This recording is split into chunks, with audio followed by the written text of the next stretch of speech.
dois episódios recentes, um no Recife e outro no Rio de Janeiro, reacenderam o debate em torno da violência policial no nosso país. O episódio do Rio de Janeiro, uma ação na comunidade do Jacarezinho, envolveu a Polícia Civil.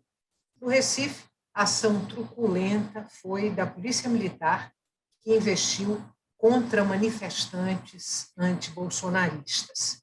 A violência policial é o tema de hoje do nosso programa. Eu sou Estela Mares e converso com José Luiz Raton, sociólogo, professor e pesquisador da Universidade Federal de Pernambuco. Raton, muito obrigada pela sua presença aqui no Opinião, mais uma vez. Olha só, a violência policial não é novidade no país, né?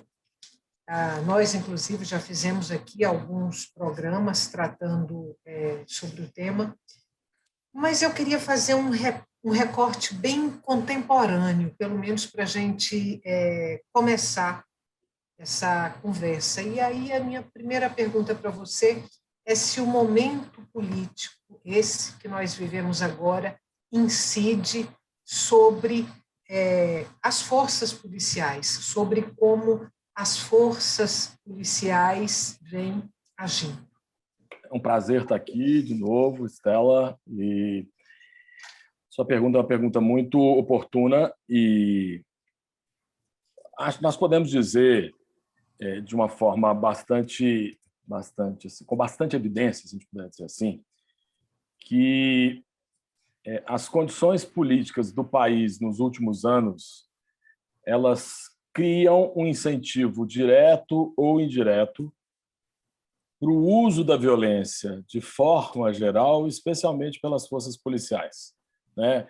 Há um fato famoso que eu gosto de utilizar como uma espécie de imagem que nos ajuda a pensar. Às vésperas do AI-5, da promulgação do AI-5, o então vice-presidente Pedro Aleixo adverte o ditador, durante a ditadura civil-militar do Brasil, que nos assolou entre 64 e 85, ele adverte: o principal problema do AI-5, além dele em si mesmo, é como é que o guardinha da esquina vai agir, como é que o guarda da esquina vai agir. Então, é preciso pensar que quando as principais autoridades do país adotam uma postura que é uma postura que afronta a lei, que afronta o Estado de Direito, que afronta o respeito aos direitos humanos, aos direitos fundamentais da pessoa humana de forma universal, isso, de alguma forma, na ponta, libera as pessoas, intencional ou não intencionalmente, a agir de uma forma desrespeitosa. Então, o momento político, ele seguramente tem relação direta nesse plano simbólico, mas de natureza política e que tem efeitos concretos sobre o que a gente está observando no país como um todo. Mas, além disso, há uma espécie de incentivo claro de setores políticos localizados à extrema-direita a um endurecimento de uma polícia que já ou de polícias que já são há muitos anos, tem setores que são extremamente violentos, sem controle, polícias têm agido de forma não cidadã, não garantindo a segurança das pessoas de forma universal, mas agindo de forma truculenta, agindo de forma completamente inadequada numa sociedade complexa, plural, um Estado de Direito democrático, colocando em risco as instituições, colocando em risco a vida das pessoas, especialmente das pessoas que moram nas periferias, das pessoas pobres, das pessoas negras, das pessoas mais vulneráveis socialmente. Bom, você diria que essas forças policiais estão infiltradas por um discurso ideológico, por um pensamento ideológico, e aí, nesse caso, de extrema-direita? 1. 2. E se estão, quais as consequências disso? O que me parece, Estela, é que se eu pudesse pensar de uma maneira mais geral, este tipo de pensamento autoritário, em que o uso da violência é permitido de forma discricionária, dirigido a certos grupos sociais, ele é anterior ao fenômeno político do bolsonarismo. Ele é muito anterior e ele já existe. A questão é que o bolsonarismo, de alguma forma, libera discursos e práticas dentro das instituições, e aí alguns setores que têm uma identificação mais intensa com esse discurso, que estavam controlados por uma sequência de governos, tinham um compromisso com a democracia, com respeito aos direitos humanos, com a garantia de direitos, eles se sentem liberados para atuar de uma forma que não respeita a lei, que não respeita esses direitos. Então, o que me parece, primeiro, a gente precisa pensar o seguinte, que as polícias estão majoritariamente ligadas a esse tipo de perspectiva autoritária, mas não são todos os integrantes da polícia, não são todas as lideranças. Então, é preciso pensar que existem dentro das polícias, né, pessoas comprometidas com respeito aos direitos humanos, às garantias de direitos, à lei, etc. Mas, por outro lado, é como se esse fenômeno autoritário dos últimos anos ele criasse as condições para a ascensão dessas lideranças de uma forma explícita, de uma forma quase que abusada, de uma forma que desrespeita a convivência civilizada, a convivência respeitosa, a tolerância, o respeito, né? E aí nós temos o que está acontecendo no Brasil hoje. E que não é um fenômeno só do Brasil. A gente tem observado isso em outros lugares da América Latina também e em outras partes do mundo. Dando nome aos bois, a gente poderia dizer que o bolsonarismo ele potencializa a violência policial?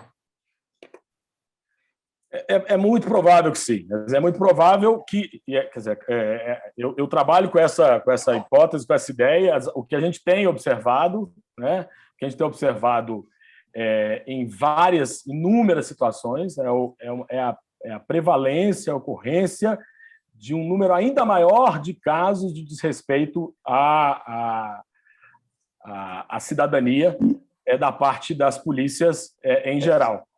E um aumento da utilização de procedimentos policiais incompatíveis com a própria atividade policial.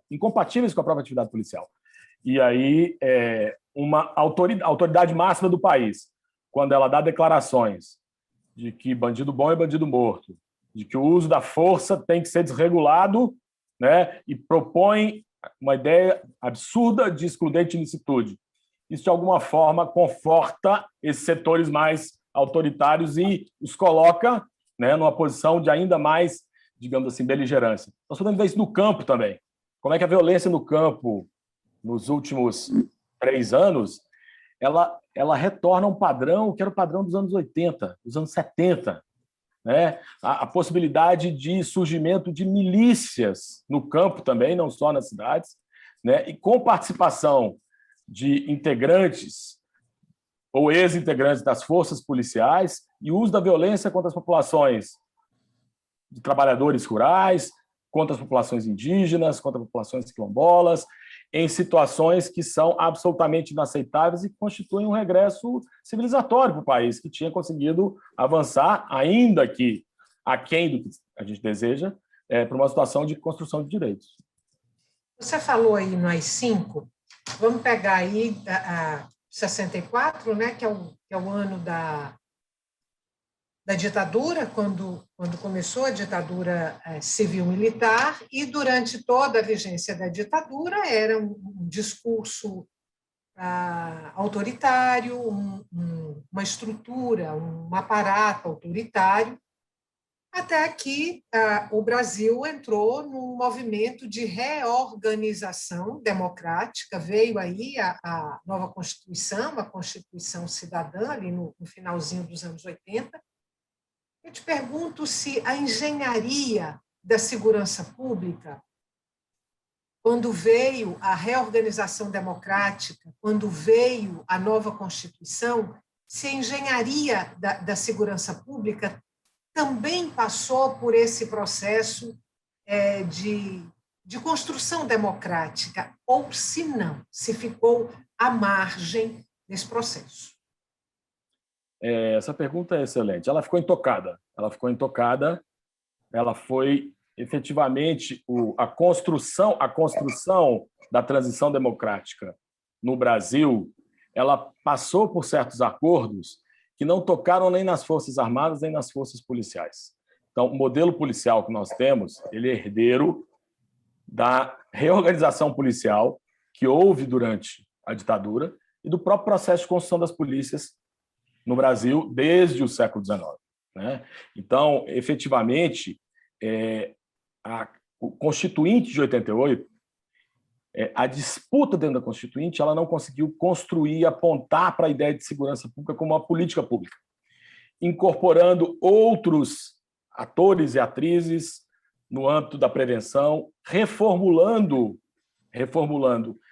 a atuação da polícia e das polícias e definindo para elas claramente mandatos compatíveis com a democracia, tanto do plano do exercício da sua atividade cotidiana, quanto no plano da relação com outras entidades. Nós tivemos o arranjo, ele ficou um arranjo que mantém uma polícia militarizada, a polícia militar, que tem uma conexão com as Forças Armadas, que pratica um tipo de policiamento que, por mais que tenha evoluído depois, ainda é tributário de uma ideia de guerra e não de prestação de um serviço de segurança de forma universalizada, e uma polícia civil bacharelizada, uma polícia civil incapaz de responder às demandas da cidadania, concentrando suas atividades na investigação dos crimes contra a vida, dos crimes contra a dignidade sexual, contra a integridade física. Então, nós temos um arranjo de polícias sem controle e, obviamente, nós temos que pensar que isso é responsabilidade política também. Né? Por um lado, existe um desejo de autonomia das polícias, que são conservadoras por excelência em qualquer lugar do mundo, mas a autoridade civil, que deve exercer o controle tanto sobre as Forças Armadas quanto sobre a autoridade policial, ela praticamente terceirizou as responsabilidades, impedindo reformas incrementais ou reformas mais intensas que pudessem, com o tempo, ir transformando as mentalidades, transformando as práticas dessas polícias. Bom, a gente vai fazer um intervalo agora bem curtinho e volta daqui a pouco para continuar essa conversa. Você que está em casa, não saia daí. O tema de hoje do Opinião Pernambuco é a violência policial no Brasil. A gente volta já.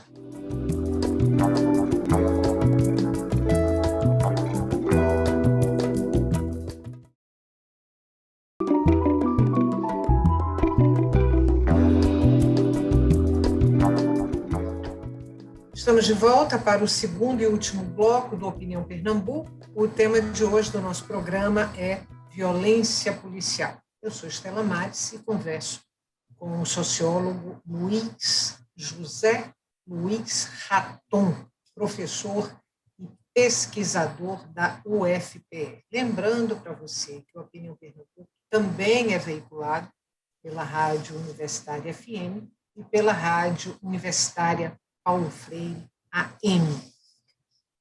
Raton, na nossa conversa do bloco anterior, você, analisando aí a violência policial, você citou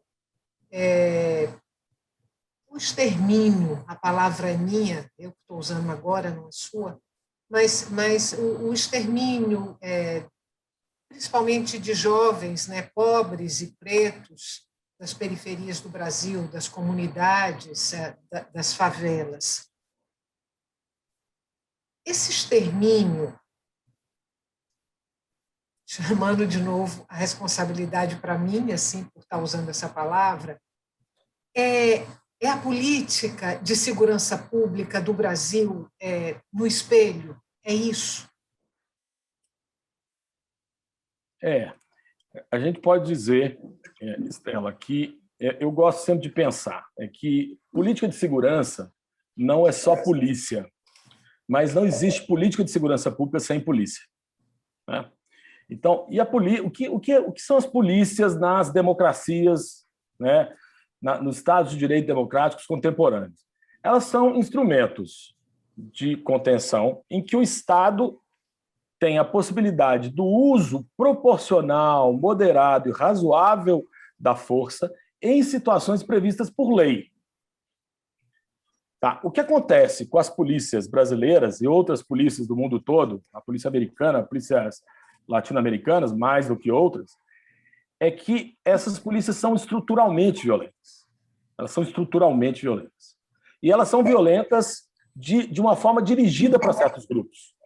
Então, o que nós temos que pensar é que esses casos que você citou no início do programa, eles não são casos isolados. Primeira coisa importante dizer. Hoje nós tivemos, né, o caso da moça no Rio de Janeiro que foi atingida por uma bala perdida.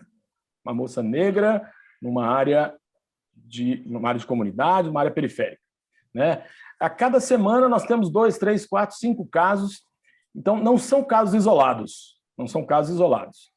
Outra coisa é que não se pode dizer também que são maçãs podres em um barril, como se pudesse isolar as pessoas que praticam esses atos e transformá-las em parte excepcional, residual de uma estrutura. Não, a estrutura é violenta.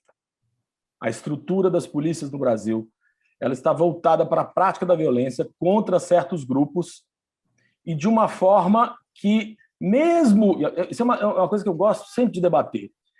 Esses policiais que praticam a violência, eles têm treinamento para não praticar a violência. Eles têm treinamento, porque esse é um debate. Não, nós precisamos qualificar as polícias, precisamos qualificar cada vez mais. Nós precisamos dar treinamento, nós precisamos modificar a formação das polícias.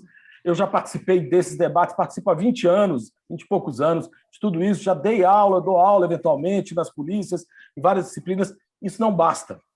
É preciso construir mecanismos institucionais concretos do controle civil sobre a atividade policial.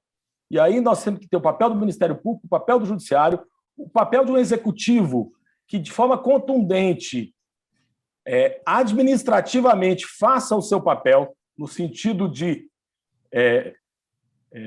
construir um perfil de organização que claramente seja comprometida com a garantia de direitos. Né? E o direito à vida é o fundamental deles, o direito à integridade física é outro direito especial e fundamental na atividade da polícia. Nós não podemos pensar que uma manifestação absolutamente pacífica, absolutamente ordeira, absolutamente democrática, sem nenhum tipo de dano para a ordem pública, para ninguém, para o patrimônio, ela vai ser atacada por forças policiais de uma forma absolutamente gratuita e com os impactos que teve. É como se nós tivéssemos colocado a questão de que aqueles que devem proteger e garantir a segurança são aqueles que estão produzindo violência e insegurança. Né? É claro que eu não estou dizendo que as polícias são todas assim, mas há setores da polícia e esses setores não é quem está na ponta apenas. Nós temos que pensar que existe uma cultura policial, uma mentalidade policial. Os sistemas de correição, as corregedorias têm sido frágeis no sentido de acompanhar e de prevenir esse tipo de coisa.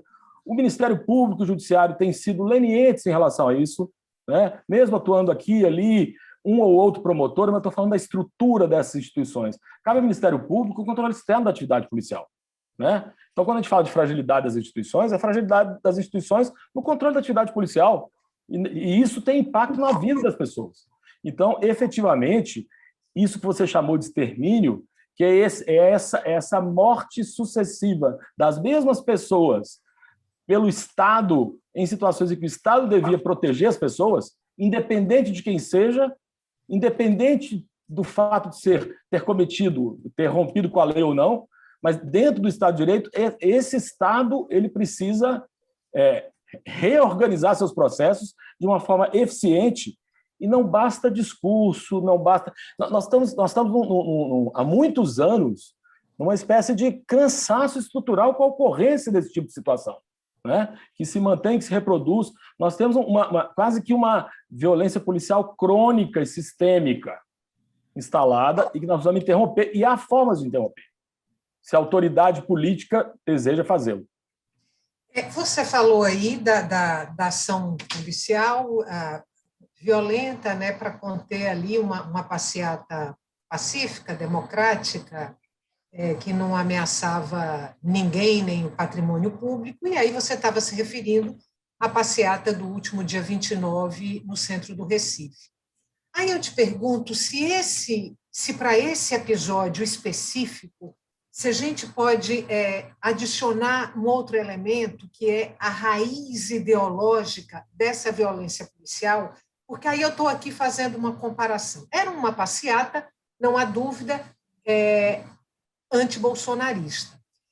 E também aqui no Recife, aqui e acolá, você tem passeatas a favor do presidente da República, que são aqueles militantes bolsonaristas, na orla de Boa Viagem, sem absolutamente nenhum incidente policial. Nenhum. Então, eu te pergunto se, para esse caso específico do Recife, se a gente pode adicionar aí um novo elemento para entender o que aconteceu, que é essa raiz ideológica dentro das forças policiais. Eu acho que é absolutamente correta a sua afirmação, não só nesse caso, mas em vários outros casos. Né? A gente pode pensar, e aí nós precisamos pensar que a polícia ela tem que ser uma polícia de Estado, né? E não uma polícia da sociedade, claro, mas uma polícia do Estado e não de um governo ou de outro. Né? Ou que tem assim, o que a polícia, os procedimentos que a polícia deve adotar em manifestações são os mesmos, independente da natureza da manifestação, se a manifestação é democrática e pacífica. É preciso observar que as manifestações contra, né, os governos de centro-esquerda anteriores, elas não tinham nenhum tipo de problema com as polícias. Né? Então, é preciso perceber isso. E as manifestações, quando são manifestações vinculadas à centro-esquerda, dos movimentos sociais, etc., elas têm uma atenção especial dos comandos das polícias que, de alguma forma, incentivam, excitam, quase que mobilizam a tropa para uma postura ostensiva, uma postura agressiva diante desses manifestantes. E é preciso observar que não houve nenhuma reação diante da atividade da polícia, né? Isso é preciso perceber. Então, nós temos que pensar que a polícia, que tem que garantir o direito de todos e todas nas periferias da cidade, do campo, né? A polícia que tem que garantir o direito à manifestação, à livre expressão, é a polícia que tem feito o contrário. Né? E, normalmente, nós só percebemos isso, eu estou falando nós, das camadas médias, quando nós somos atingidos por essa violência. Porque a clientela, usando uma palavra usual da violência policial, são as pessoas pobres, negras, moradoras da periferia, que ficam invisibilizadas. Agora a gente está tendo mais visibilidade, mas mesmo assim com baixíssima efetividade. Né? Então nós temos que pensar que esse é um problema da sociedade como um todo. Ou a sociedade governa a sua polícia, ou a sociedade... Né, nós temos um padrão civilizatório regressivo, absolutamente regressivo.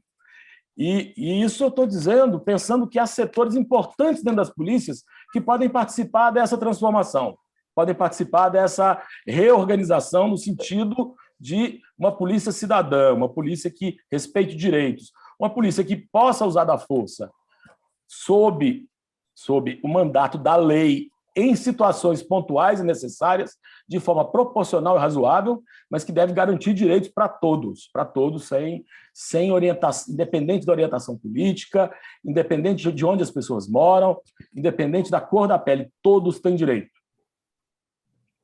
Raton, a gente tem 2 minutos para fechar o programa. Eu vou trazer 2 perguntas para você. A primeira, se estamos hoje sob um Estado policial e, se estamos, de que forma isso corrói a democracia, ameaça o Estado democrático de direito.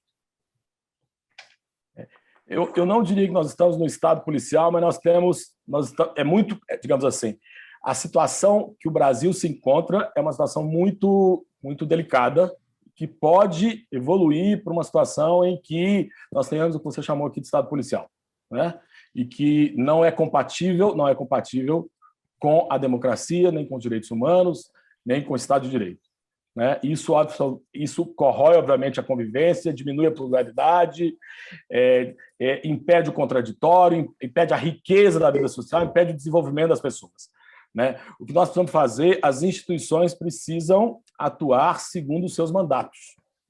E nós precisamos cobrar, né, dos executivos em todos os níveis, né, municipal, estadual, federal. Nós precisamos pressionar democraticamente as instituições para que elas atuem controlando a atividade policial, para que a polícia possa garantir o direito à segurança pública, o direito a ter direitos. Tá bom, muito obrigada mais uma vez e até uma próxima oportunidade. Bem-vindo sempre. Obrigado a vocês, tá? Obrigado aos telespectadores, aos ouvintes. É um prazer estar sempre aqui no Opinião Pernambuco.